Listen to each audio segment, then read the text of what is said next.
Hi friends, welcome back. In this video, we'll discuss how to about a regression channel, how it's used to determine potential buy signals and sell signals. So before starting the technical analysis of regression channel, I request to all newcomer friends, please subscribe our channel to get technical analysis best trading strategy videos. First of all, a regression channel is a technical analysis indicator that attempts to forecast where a stock might go next.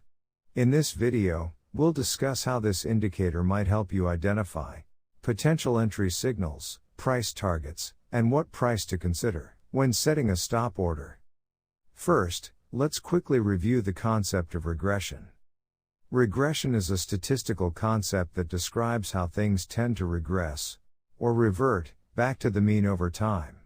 For example, consider a stock that has increased in price over the course of several months. Then, one day, for no particular reason, the stock price increases or decreases greatly. Regression assumes that this jump is an anomaly and that the trend will revert to its average growth rate.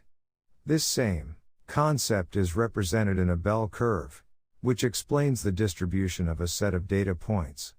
The bell curve is widest at the mean line, suggesting that most data points will be near that line. A regression channel is like a bell curve flipped on its side.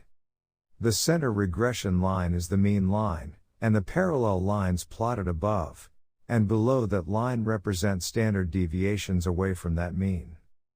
The regression line is calculated by selecting beginning and end points across a period of time, such as 20 days, then conducting a linear regression of price and time for the data points within that period. The parallel lines are drawn on either side of the regression line to define the normal distribution of prices.